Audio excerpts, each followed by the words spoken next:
Hello, trumpet players. Um, I got a request for this video, and since I'm 3 weeks behind in answering this guy's request, and I have a whole day today of running errands, I thought I would go to the park and make this video uh, that this guy asked for. He was watching one of the Q&As and asked me if I could do a whole video on the crash and burn that caused all of my stuff back in 1985, I think it was. Let's say mid-80s. Um, so let's do this. Let's talk about that. But before we do that, let's clarify some stuff. And you know, I'm not the best when it comes to social stuff. I'm not the best communicator. I have pissed a lot of people off in my career. And the weirdest part of that is it was usually done in with the best intentions. So let's get two things clear. One is that I don't blame my teachers for my crash and burn. And there's two things that I've figured out since then. 85, what is that? We're talking about 40 years ago. There's two things I've figured out since then that even more take all the blame away from my teachers and put more of the blame more on my own shoulders. Okay? So let's get that straight. So let's talk about those two things. First of all, the things I was taught that led me in the wrong direction were culturally acceptable at the time. All the trumpet teachers were teaching the same thing. In fact, a lot of that nonsense is still being taught today. And we'll get back to that. We'll talk about what that nonsense is. But let me just establish that it wasn't my teacher. I don't see it that way anymore. It wasn't my teacher telling me that. He was part of the culture, and he cannot be blamed for believing stuff that everyone else believed at the same time anyway. Stuff that we know today is not true. And then there's this other thing about that puts more of the responsibility on my shoulders. I'm a weirdo. You can't get around that. I've been a weirdo my whole life. The way I think is so very different from the way other people think. And I've spent my whole life trying to reconcile that the discrepancy between how I think and how other people think. My mind is wired differently. And so it's quite possible that my teachers told me stuff that would have pointed me in the right direction, and I misunderstood them. My whole life is a series of these massive,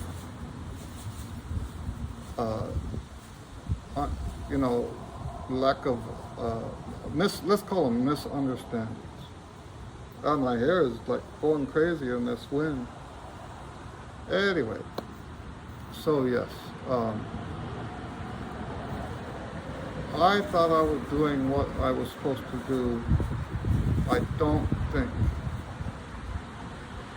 that was what was intended. Okay? Part of my problem is I take the actual words people say strictly, right? If you say you should practice 4 hours or more a day, I take that literally, right? And that's one of those things. We talked about how there's these cultural things, right? Let's start with that one. I was told that because I was a performance major, that my credit load was a 4-hour class for lessons. So that meant that I should be practicing 4 hours or more per day. A minimum of 4 hours per day. I think I was doing more than that. But let's look at some more of this. There were trumpet isms being taught at the time that, like, I remember the one, this is a famous one, it's even famous today. If I take one day off, I know it. If I take 2 days off, the guys in the band know it. I'm paraphrasing, I don't remember the exact. If I take 3 days off, the critics know it. If I take 4 days off, the audience knows it. And the basic idea behind that ism, that idiom that people teach, is that you should never take a day off. And that's what I believed at that time. That's what we were taught, is that you should never take a day off. Something along those same lines. Let me see, there's another famous one.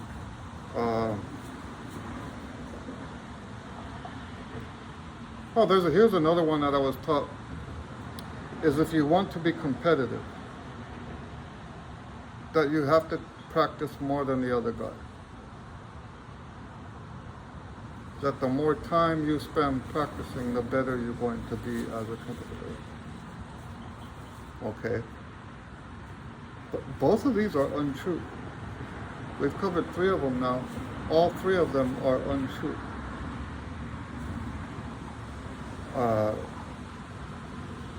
What else is there? You know, there's one right on the tip of my tongue. But you got my point, right? There's a lot of these, you could call them idioms, you could call them, you know, but they're just sayings that people repeat mindlessly.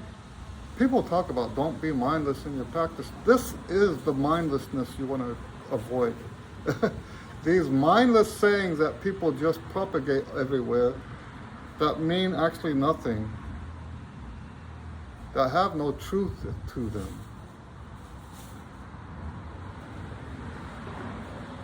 That's the mindlessness you want to avoid. Not the mindless quote-unquote practicing. Mindless practicing is actually a good thing. People who say, oh, mindless practice, that's terrible. You have to be mindful when you practice. That's not true.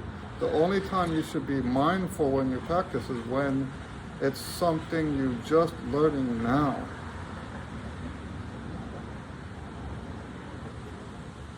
Mindless is absolutely necessary. How do you expect to have mindless performances without mindless practice? You know how we say that old saying, you are what you eat? Well, your performance is what your practice is. And so do we want to get on stage and have to be totally aware of every single thing that's going on? Every single thing that you have to do in your performance. Do you want to live like that? I know I don't. My best performances have been when it was just automatic and I didn't have to think of anything. The best example I give of this, you know, the hardest jazz tune I ever had to learn was Giant Steps, because it was everything opposite of what I ever was good at in jazz. I had to work on Giant Steps, I'm not exaggerating, for 10 years. I was so bad at it. I had to work on it for 10 years. But then I had a performance at Cezanne jazz club here in Houston. It's closed down now, but it was the premier jazz club in Houston for many years. And I had a performance there with my band, and we played a tune that I wrote that's based on giant steps. And I remember, Woody Witt was on the gig with me. I remember improvising. I'm not talking about the hit, I'm talking about improvisation. I'm improvising over giant steps, looking at my fingers and saying, wow, look at that. My mind was completely disconnected. And I was playing giant steps that night better than I had ever played, even in the practice. We want mindless performances, and you cannot have mindless performances without mindless practice. That's my belief. Okay, so why am I telling you that? Because the stuff that people teach sometimes for trumpet, thou shalt never take a day off, that's mindless. That's the mindlessness you want to avoid. That's just, you know what it is? You guys have heard me talk about this before. That is the trumpet religion. That's when trumpet is your God, and if you don't worship, and worship being, when I talk about worshiping the trumpet God, I'm talking about the time you spend practicing. You worship the trumpet God so you get something from that trumpet God in return. And so the idea is, now nobody that worships the trumpet God actually sees it this way. I'm not saying that. Don't get me wrong. This is from the outside looking, and partly looking back, only I was never a true 100% worshiper. But I had elements of that, you know. But yes, this is from the outside looking in, observing how this stuff affects people and how they think things are supposed to work out. And when you feel like you have to do this stuff for the trumpet. So here's one of those idioms again. People say, sometimes I win, sometimes the trumpet wins. No. The trumpet is an inanimate object. The trumpet never wins. By giving the trumpet a personality,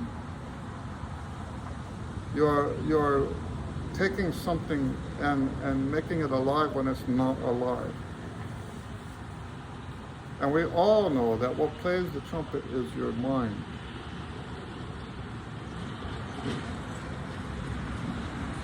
So it's not, the horn never wins. And these are the kind of idioms I'm talking about. I lived according to those idioms. I lived that way my whole life. I have a jazz, you could call him a mentor. We've kind of broken, our ways have probably broken apart now because of some political nonsense. But he has an album that says jazz ruined his life. Well, I can tell you, trumpet, that kind of trumpet idiom ruined my life too. And it's not worth it. Anyway, so let's move on. So I've established now that number one, that's just what people are being taught. That's what people were taught even more back then. I think today, more and more trumpet players are beginning to understand how much nonsense that stuff is. And then the second side of that is I wasn't always. I can't be trusted to understand exactly what people mean when they say stupid stuff like that. You know, a lot of people will put idioms out like that and know that it's an idiom. It's sort of like It's sort of like I'm too stupid to understand that when you say when pigs fly backwards, I'm taking you literally, and I know that that's not going to happen because pigs don't fly backwards or whatever. You know what I mean? Um, it's not something that people actually really mean. It's just like a religious saying or a if you don't like the word religious, let's use superstitious. It's a superstitious saying. So now let's talk about what it was that this caused me to do. First of all, I didn't take any days off. I didn't have days off. So I was practicing a minimum of 4 hours a day every single day. Usually probably closer to 7 or 8 hours of practice a day. Depending on what else was going on. Now, let's look at what I was practicing. Probably about 20 minutes of long tones, maybe more. 20 minutes of long tones. I was doing 2 hours, as much as 2 hours of lip slurs. I was doing the whole Irons book from beginning to end.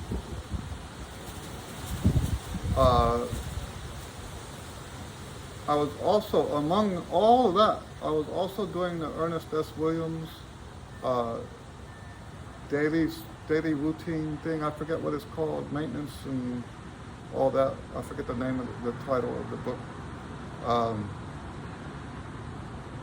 I was also doing whatever my assignments were for the lessons.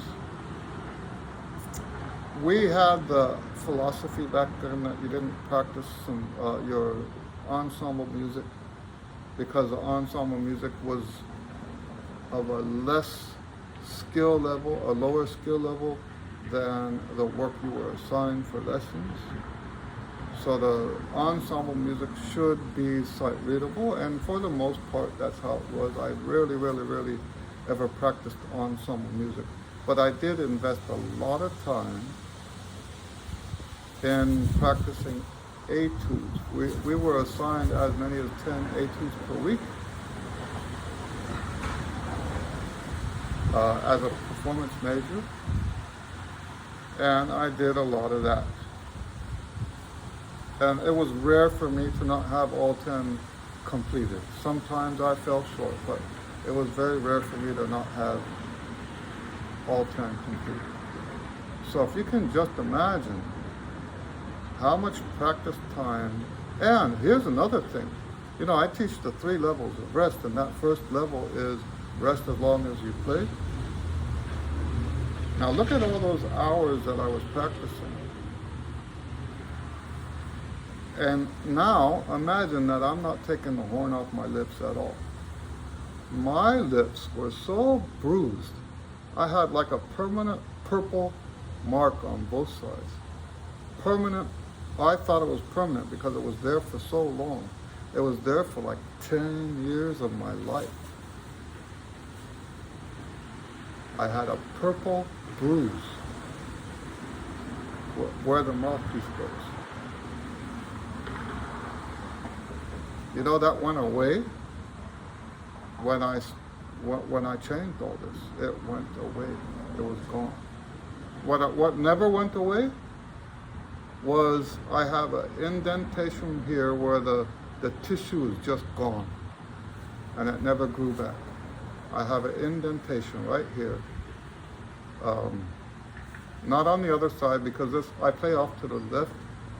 So on this side, the muscular tissue underneath is gone. I think if I had kept going like that, I would have probably busted my lip for good and not been able to play again. It's by God's grace that this stuff happened when it happened. Okay? So, Now, you have an image now of how much I was practicing. Now let's look at my rehearsal and performance schedule.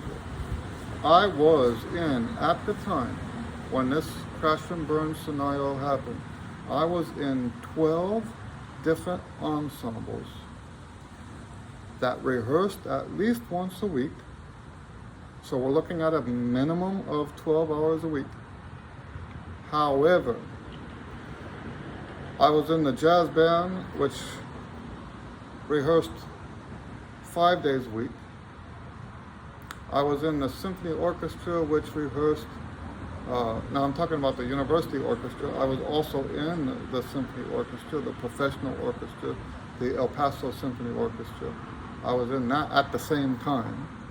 But right now I'm talking about the university orchestra. We rehearsed twice a week with maybe it was 3 times with the orchestra. It wasn't, they always had strings on a different day. I was in the wind ensemble, which rehearsed 5 days a week. And then I had other things that might have been 2 or 3 times. I was in a brass ensemble, that might have been 2 or 3 days a week. I had my own brass quintet, which we rehearsed once a week. That was the Bravado Brass Quintet. Like I said earlier, I was in the El Paso Symphony, and that was, I think, 2 or 3, 4 times a week. And this is not even to mention my performance schedule, right? Because I was playing professionally in college. I don't consider that the beginning of my career because it doesn't count if the school is getting you work. That's my opinion. Your career hasn't started. If you can't do that without their help, then you're not really a pro. So imagine all of this. And imagine doing this for years on end and being in my 4th year of this. At the end of my fall semester of my 4th year, everything fell apart. My range wasn't going up, my range continually went down. My tone wasn't getting better, it was getting worse. The only thing that was improving was my mind. But my mind was in a prison. A prison I created by practicing too much, created in my chops. My chops could not do what my mind knew was supposed to be done. This was devastating. This was devastating. And to add to that, to add to the fact that the musicianship was not getting better, it was getting worse. To add to that, it was painful. I told you about the bruising in the lips. My teeth were loose and hurt. I had constant migraines.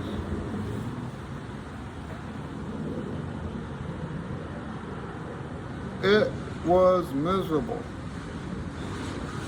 And, you know, I remember I used to journal back then. I remember at one point saying in my journal, if I was getting better, this misery would almost be worth it. But I wasn't getting better, I was getting worse.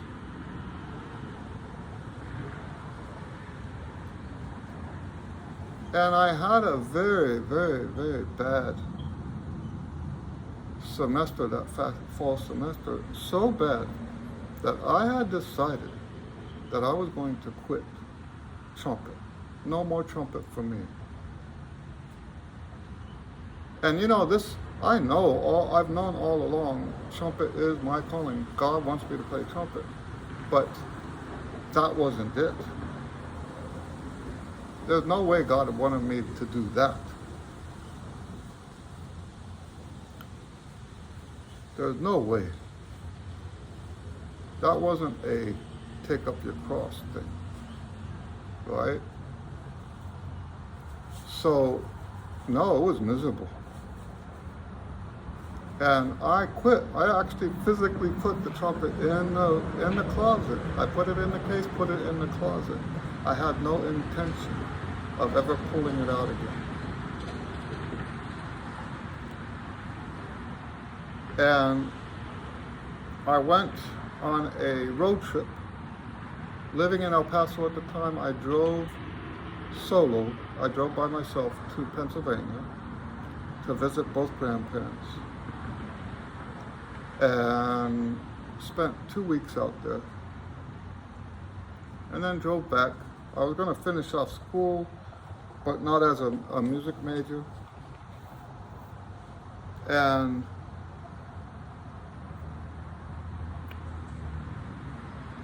when I got back to El Paso, there was a message waiting for me. There was a jam session. It was a benefit jam session. And the guy who left the message said that a mutual friend had a son that died in an accident, and they were having a jam session to raise money to help the family out. And I thought, you know what, officially I have quit, but I can't not go to this jam session. So I went to the jam session, and you know, I still at that point believed all the stuff that, all those idioms that people teach, the ridiculous idioms. So I thought there's, you know, they say, oh, here's the one I was trying to remember. Here's the one I was trying to remember, the idiom I was trying to remember. They say for every day that you take off, it takes 2 days to get back where you were. This is absolute ridiculousness. It's absolutely untrue. It's not true. This is the kind of stuff you have to say if you believe that religion. Okay? It's not true. So, but I believed it at the time. So I thought I just took 2 weeks off. So it's going to take me a whole month to get back to where I was. So, and where I was the worst place I'd been in my trumpet career ever. That's what crash and burn means.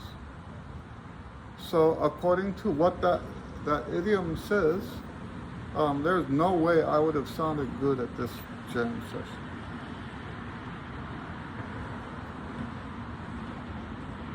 So I didn't even warm up. What was the point of warming up? I didn't even warm up.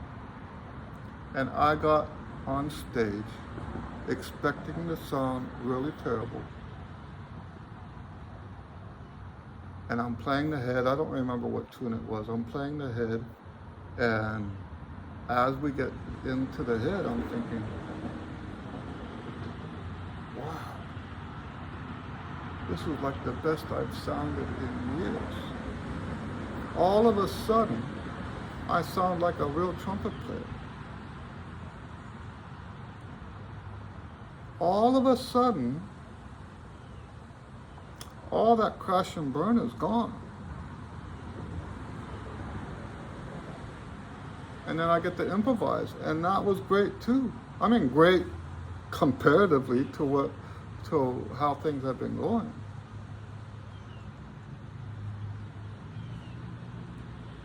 And I had a revelation that night that the stuff that people teach is just not true. And you know, some people will say, oh yeah, it's okay after, you might sound good that first day, but after that, oh, it all comes back. Well, maybe it all comes back because you went back to your old habits. Maybe that's why you suck after the second day. because you're still doing the old crap that you believe because the trumpet God says you have to practice every day.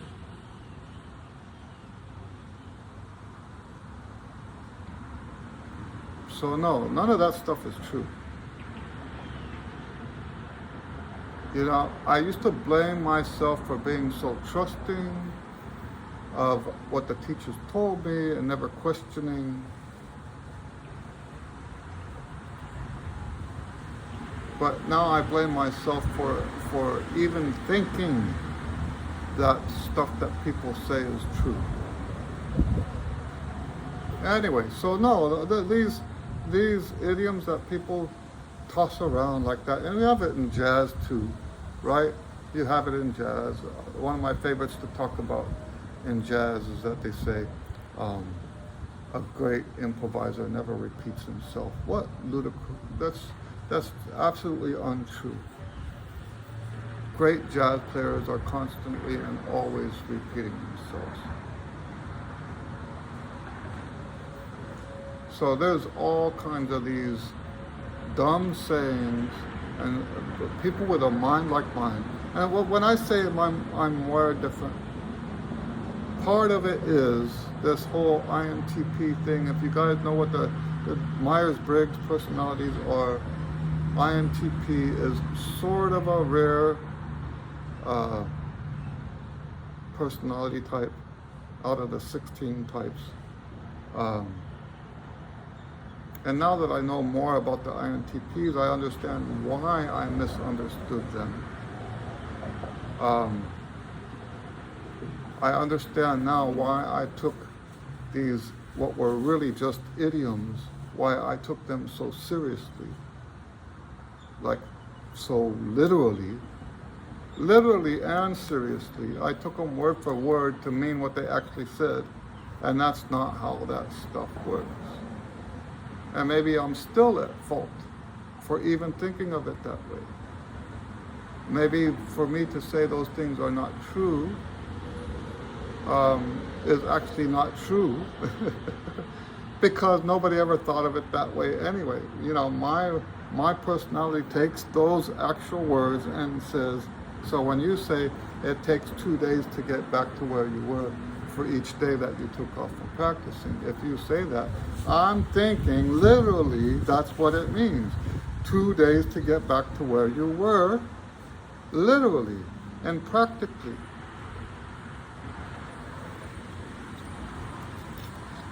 So maybe to other people with other personality types, that doesn't have the meaning it has to me.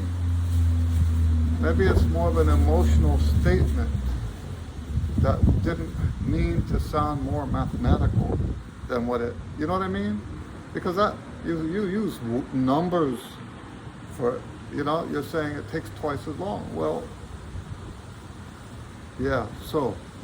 And like this, the word every day. Every day means to me you don't take a day off.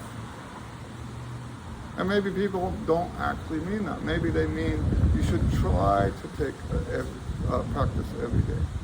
And maybe since they know that you're not going to actually practice every day, you'll end up practicing the same amount as what you should be.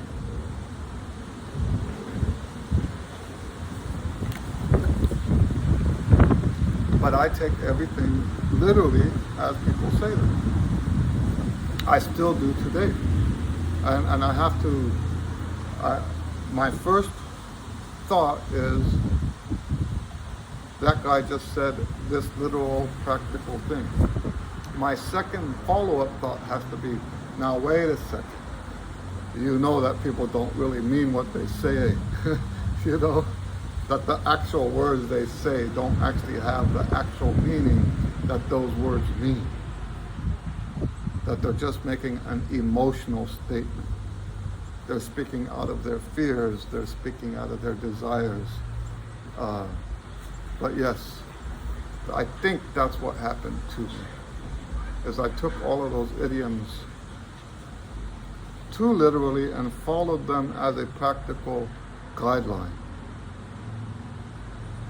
when in reality there was no practical guideline.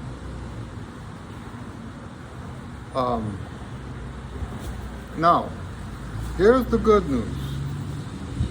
I wouldn't be who I am today as a teacher or as a performer if it wasn't for that crash and burn.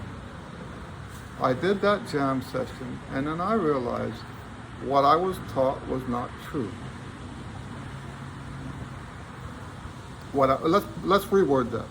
What I thought I was taught was not true, because I don't want to put any blame on my teachers.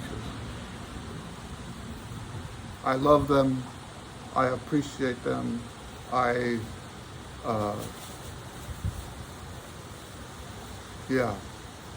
have a lot of admiration for them, and I have to acknowledge that I am where I am today in other respects, thanks to the teaching. Okay, so I don't want to put any blame on the teachers. They weren't all wrong about all things. So, and I did get a lot out of every teacher I ever took, even with the guy who will be not named. Even the guy that will not be named gave me a lot to learn, and not in a negative way. You know, there's people that say, yes, I learned a lot from him about what not to do. No, I learned stuff from him, actual trumpet stuff. So, anyway, but what came out of this was my method, what we call my method today, not just the physical trumpet pyramid, which is the first thing I figured out. What is the physical trumpet pyramid? That's the order of the exercises. What order should you do the exercises? In your routine, what should come first? What should come second? What should come third? I don't believe that it was my cleverness that gave me that order. I believe it was God's divine help. I think it was the Holy Spirit speaking to me, because the more I look back, the more I realize there's no way. there's no way I was clever enough to figure that out. There's just no way. But also what comes along with the physical trumpet pyramid is what we call today the one range method. This is all stuff that has been helping trumpet players now all over the world. Thousands and thousands of trumpet players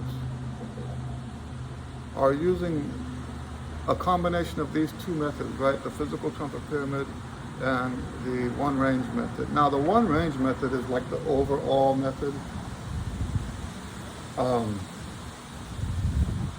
And the nice thing about the one range method is that all of my materials are encapsulated within the one range method. So when I publish a brass quintet, when I publish a trumpet quartet or a duet book or any of that, all of these things fall within that one range method.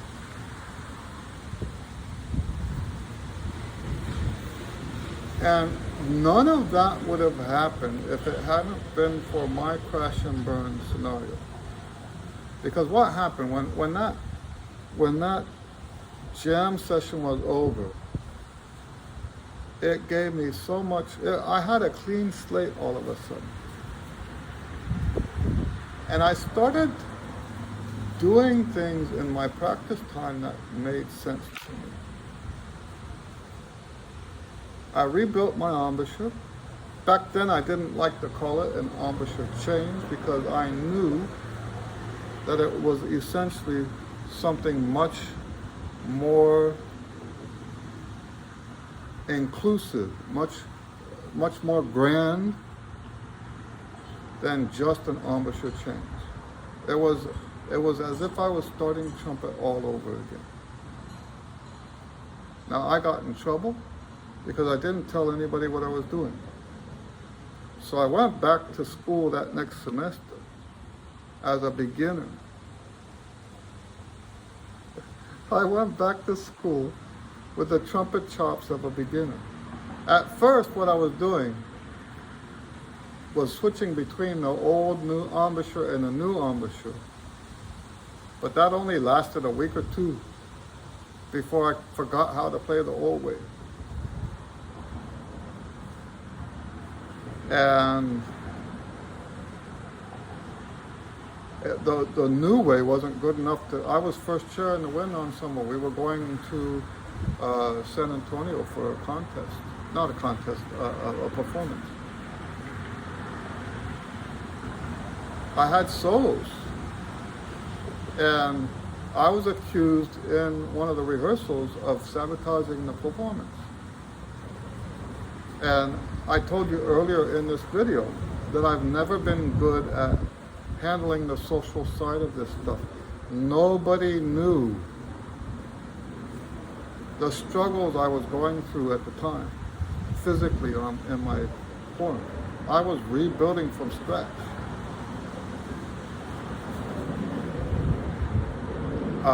Probably what would have been the best thing to do, looking back in retrospect, I should have probably told them,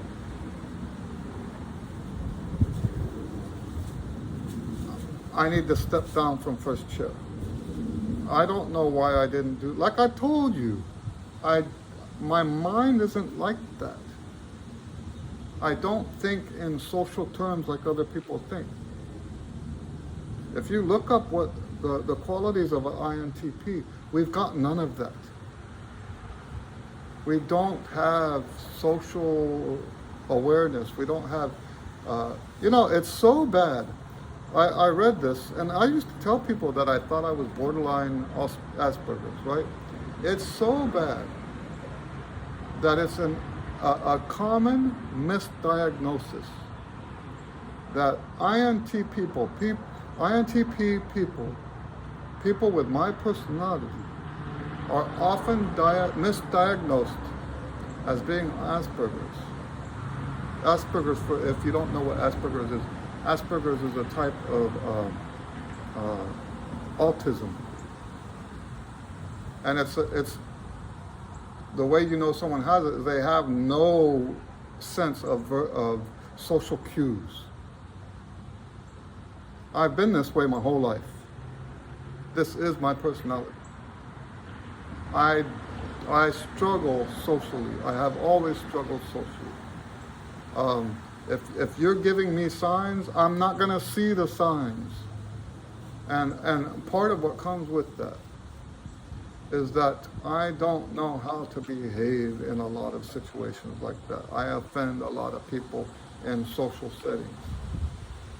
This is why I don't go to funerals when it matters most to people. I don't go because I know I'm gonna make people feel worse. The only way I can make myself go to a funeral is if I promise myself to not say anything. Shake people's hands and leave. I cannot be trusted at a situation like that.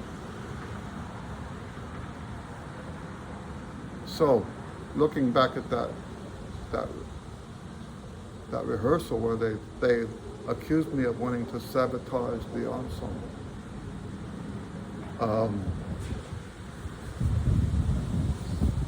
The performance actually went well, and I wasn't even halfway back yet. That performance was legendary. I heard about that performance here in Houston after I moved here. There are certain people that, I don't want to say they treated me like a celebrity, but it mattered to them that I was the first trumpet player in that band. That's how good it went. But man, for me, it was a struggle to get there. It was a struggle.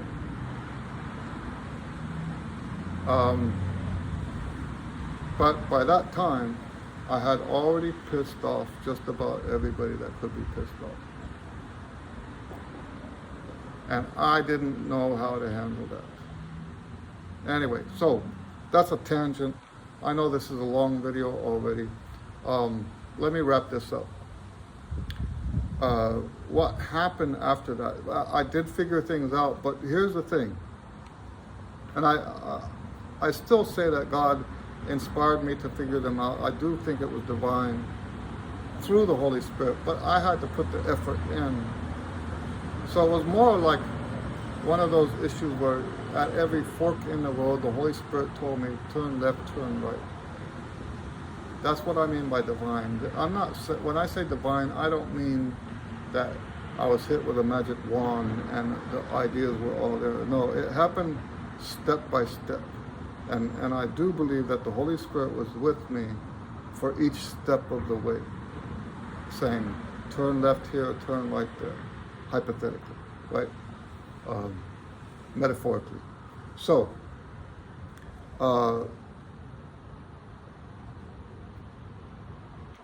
after I got to where it was working really well, that would be into the 5th year of my school. That's when things got really bad socially for me. I got fired from the symphony, stuff like that. I think I got out of the jazz band, and things were just... Now, I quit the jazz band because of this. I wasn't ready yet to push that again. I had to cut back. Now, there's still people in El Paso now. I know I'm still talking about this. There's still people in El Paso today who hate me because I didn't know how to handle myself while all of that was going on. Anyway, so when I finally got this stuff going, and I got the routine was settled down. At that time, there weren't multiple routines. There was just one routine.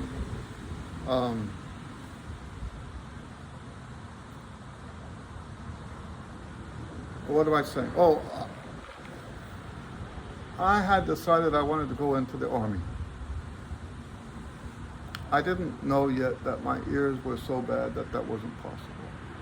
But that's what I was looking at. And the funniest thing is that my hearing test was the very last thing I had to do. And everything else was, the recruiter was like giddy. She was gonna make some money. And so I was expecting to go to the boot camp. And so yeah, I was expecting to go to boot camp, and I was concerned that I would forget. I was concerned that I would forget everything that I learned because it was so soon after. And it wasn't 100%. When it was working, but there were times when I would revert back to other habits. And I just didn't want to come out of boot camp back on the old way. So I wrote out a plan for me to come back. Now, based on on the successes I had at that point, and didn't need to go to boot camp, but that plan that I spelled out that way ended up becoming the physical trumpet paradigm. That was the beginning. So it's important for me to put all that together. I am extremely grateful for the worst of those times, because without those bad times, you know, my whole career, my performance career and my teaching career is all goes back to that crash and burn scenario. It's the silver lining. It's the reward for being, you know, I think sometimes about people who don't put their whole heart into something. How would I ever have known that these idioms are untrue if I hadn't lived by them for 10 years, 8 years, but like almost a whole decade. How would I have known? I had to have this crash and burn to help me see what was true and what wasn't true. And now I have a whole career worth of teaching based on looking for that truth. And here's another thing you need to know about how I am. I don't just do knee-jerk crap, okay? I'm not just doing what I do because it's the opposite of what they do. That's not how it is. I took from what my teachers taught me the best of what they taught me, and I kept that. And I rejected the stuff that's not true. And I built from there based on the successes and the failures of my career and the students that I teach. So when you look at my method, and today I actually have a method. It's not all published yet. A lot of it is, but not everything that I teach. And that method, by the way, goes all the way from the beginners to the professional level. You know, I have a lot of beginner materials that I have not published. A whole bunch. And the main reason for that is because the beginners, there's no materials out there that I can use for them and be consistent with my method. But I also, like tomorrow, I'm teaching an adult trumpet player. He's a professional level trumpet player, and he plays professionally, but he doesn't do it for a living. And he's coming in for a quick, he's one of those that comes for quick lessons whenever he runs into trouble. So my teaching is all the way from the beginning level to the professional level. I've taught plenty of pros. I don't tell their names. I am not like those teachers who want to use their students for advertising. And the biggest reason why I don't is because as a pro myself, I think it's bad. You know how quick if someone's losing their chops, if someone has chop problems, you know how bad it is for you to go around advertising that guy had to come to you for lessons because he's got chop problems? What are you doing for him?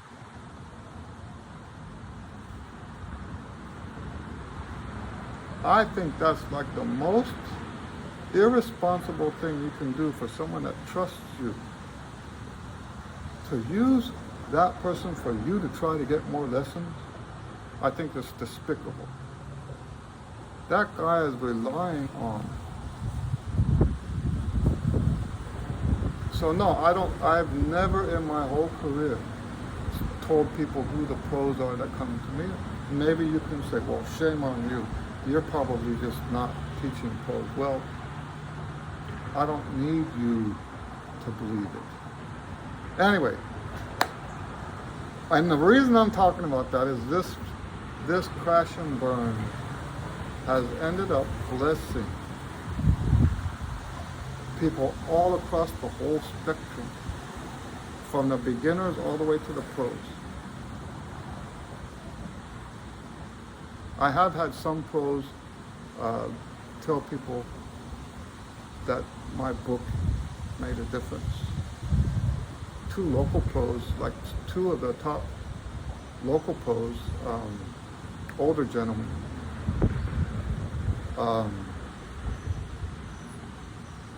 But yeah, how is that possible? I told you that it's divine.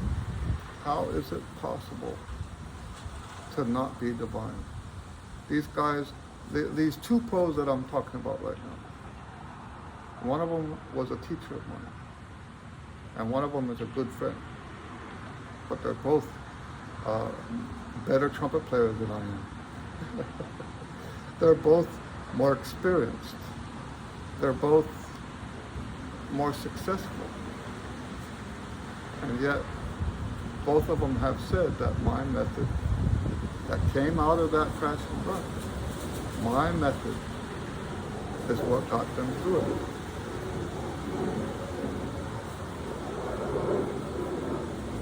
So, anyway, if you have any questions about any of this stuff, I'm not sure exactly why he wanted, the guy that requested this video, I'm not sure exactly why he wanted this.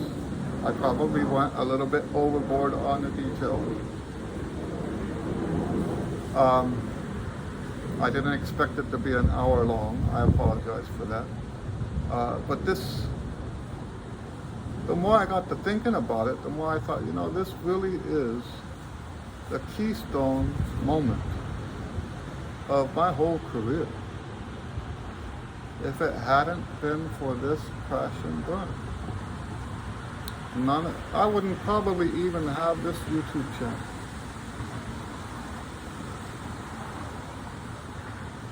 So, if you have any questions about this, please feel free to comment down below, or go to my website, eddielewis.com.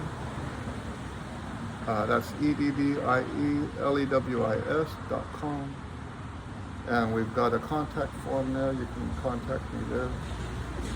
We also have a Q&A. Right now it's on Saturdays. If you want to be informed about the Q&A, we have a WhatsApp list that you can get on. The link is in the Q&A videos. And if you have questions, you can ask in the live Q&A, stuff like that, okay? Other than that, God bless you. I've got more errands to run, so we'll see you on the next video. Thank you very much.